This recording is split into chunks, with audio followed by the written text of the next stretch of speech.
ಸಚಿವ ಸ್ಥಾನವನ್ನ ನಾನು ಬಿಟ್ಟುಕೊಡೋಕೆ ರೆಡಿ ಅಂತ ಹೇಳಿ ಸಚಿವ ದಿನೇಶ್ ಗುಂಡೂರಾವ್ ಹೇಳಿಕೆಯನ್ನ ಕೊಡ್ತಾ ಇದ್ದಾರೆ. ನನ್ನ ಏನಾದರೂ ಕೇಳಿದ್ರೆ ನಿಮ್ಮ ಒಂದು ಸ್ಥಾನವನ್ನ ಬಿಟ್ಟುಕೊಡಿ ಅಂದ್ರೆ ನಾನು ನಿಜಕ್ಕೂ ಕೂಡ ಬಿಟ್ಟುಕೊಡ್ತೀನಿ, ಯಾವುದೇ ಮಾತನ್ನು ಕೂಡ ಆಡಲ್ಲ ಅಂತ ಹೇಳಿ ಸಚಿವ ದಿನೇಶ್ ಗುಂಡೂರಾವ್ ಹೇಳಿಕೆಯನ್ನ ಕೊಡ್ತಾ ಇರುವಂತದ್ದು.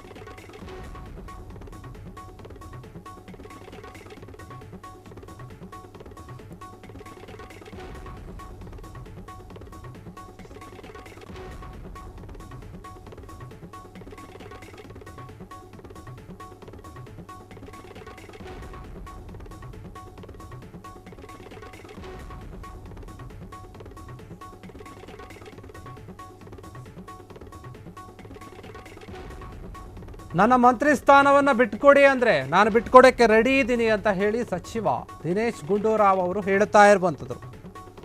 ಹೈಕಮಾಂಡ್ ಈ ಒಂದು ವಿಚಾರದಲ್ಲಿ ಏನಾದರೂ ನಿರ್ಧಾರ ತೆಗೆದುಕೊಂಡ್ರೆ ನಾನು ಓಕೆ ಅಂತೀನಿ ಅಂತ ಆರೋಗ್ಯ ಮತ್ತು ಕುಟುಂಬ ಕಲ್ಯಾಣ ಸಚಿವ ಆಗಿರುವಂತಹ ದಿನೇಶ್ ಗುಂಡೂರಾವ್ ಹೇಳಿಕೆಯನ್ನು ಕೊಡ್ತಾ ಇದ್ದಾರೆ.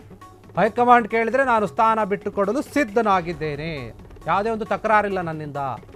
ಸಚಿವ ಸಂಪುಟ ಒಂದು ಪುನರ್ರಚನೆ ವಿಚಾರವಾಗಿ ಹೈಕಮಾಂಡ್ ತೀರ್ಮಾನಕ್ಕೆ ನಾನು ಯಾವಾಗಲೂ ಕೂಡ ಬದ್ಧನಾಗಿರ್ತೀನಿ.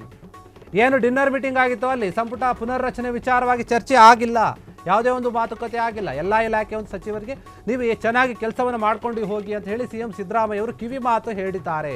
ಮುಖ್ಯಮಂತ್ರಿಗಳ ಒಂದು ಬದಲಾವಣೆ ವಿಚಾರ ಎಂದರೆ ಅದು ಕೂಡ ಚರ್ಚೆ ಆಗ್ತಿಲ್ಲ, ಅದ್ರ ಬಗ್ಗೆ ನನಗೆ ಗೊತ್ತಿಲ್ಲ.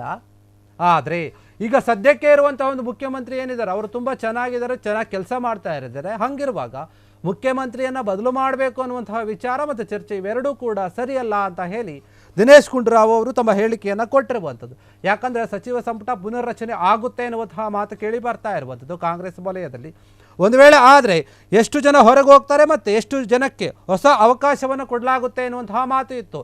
ಎಲ್ಲೋ ಒಂದು ಅಂದಾಜಿನ ಪ್ರಕಾರ, ಕೆಲವೊಂದು ಮಾಹಿತಿಯ ಪ್ರಕಾರ 12 ಜನರನ್ನು ಕೈ ಬಿಡುವ, 12ರಿಂದ 13 ಜನರನ್ನು ಕೈ ಬಿಡುವಂತಹ ಒಂದು ಕೆಲಸ ಆಗುತ್ತೆ ಸಚಿವ ಸಂಪುಟದಿಂದ ಎನ್ನುವಂತಹ ಮಾತು ಕೇಳಿ ಬರ್ತಾ ಇತ್ತು. ಆದರೆ ಈ ಒಂದು ವಿಚಾರವಾಗಿ ಸ್ಪಷ್ಟನೆಯನ್ನು ಕೊಟ್ಟಿರುವಂಥದ್ದು ದಿನೇಶ್ ಗುಂಡೂರಾವ್ ಅವರು. ಬೇರೆಯವರ ವಿಚಾರ ನನಗೆ ಗೊತ್ತಿಲ್ಲ, ಆದರೆ ನನ್ನ ಒಂದು ಮಂತ್ರಿಗಿರಿಯನ್ನು ಬಿಟ್ಟುಕೊಡಿ ಅಂತ ಅಂದರೆ ನಾನು ಬಿಟ್ಟುಕೊಡ್ತೀನಿ. ಹೈಕಮಾಂಡ್ ಏನಾದರೂ ನಿರ್ಧಾರ ಮಾಡಿದ್ರೆ, ತೀರ್ಮಾನ ತಗೊಂಡ್ರೆ ಅದಕ್ಕೆ ನಾನು ಬದ್ಧನಾಗಿರ್ತೀನಿ. ಯಾವುದೇ ಕಾರಣಕ್ಕೂ ಕೂಡ ಹೈಕಮಾಂಡ್ ಮಾತನ್ನು ನಾನು ಮೀರೋದಿಲ್ಲ ಅಂತ ಹೇಳಿ ಸಚಿವ ದಿನೇಶ್ ಗುಂಡೂರಾವ್ ಅವರು ಹೇಳಿಕೆಯನ್ನು ಕೊಟ್ಟಿದ್ದಾರೆ. ತಮ್ಮ ಸಚಿವ ಸ್ಥಾನ ಏನಿದೆ ಅದರ ಬಗ್ಗೆ, ನನ್ನ ಸ್ಥಾನದ ಬಗ್ಗೆ ನನಗೆ ನಿಖರವಾದ ಮಾಹಿತಿ ಇದೆ. ಯಾರಾದರೂ ಹೇಳಿದರೆ, ವರಿಷ್ಠರು ಏನಾದರೂ ಹೇಳಿದರೆ, ಹೈಕಮಾಂಡ್ ಹೇಳಿದರೆ ನಾನು ನನ್ನ ಸ್ಥಾನವನ್ನು ಬಿಟ್ಟುಕೊಡೋಕೆ ರೆಡಿ, ನನ್ನಿಂದ ಯಾವುದೇ ಒಂದು ತಕರಾರು ಇಲ್ಲ, ನಾನು ಬೇಜಾರು ಕೂಡ ಆಗೋದಿಲ್ಲ, ನಾನು ಖುಷಿಯಿಂದಾನೇ ಬಿಟ್ಟುಕೊಡ್ತೀನಿ. ಹೈಕಮಾಂಡ್ ಮಾತಿಗೆ ನಾನು ಗೌರವವನ್ನು ಕೊಡ್ತೀನಿ. ಯಾವಾಗಲೂ ಕೂಡ ಹೈಕಮಾಂಡ್ ವಿಚಾರದಲ್ಲಿ ನಾನು ಯಾವುದೇ ರೀತಿಯ ಒಂದು ಅಂದರೆ ವಿರೋಧವನ್ನು ಮಾಡೋಕ್ಕೆ ಹೋಗಲ್ಲ ಅಂತ ಹೇಳಿ ದಿನೇಶ್ ಗುಂಡೂರಾವ್ ಅವರು ಹೇಳ್ತಾ ಇರ್ಬೋದು.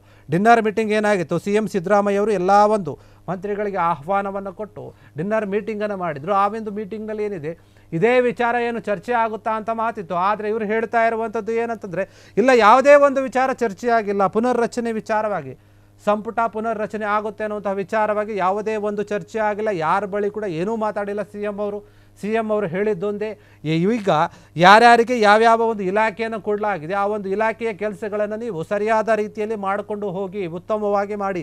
ಈಗೇನು ಮಾಡ್ತಾಯಿರೋ ಅದಕ್ಕಿಂತ ಒಂದು ಜಾಸ್ತಿ ನೀವು ಕೆಲಸವನ್ನು ಮಾಡಿ, ಚೆನ್ನಾಗಿ ಮಾಡಿ ಅಂತ ಹೇಳಿದ್ದಾರೆ ಅಷ್ಟೇ.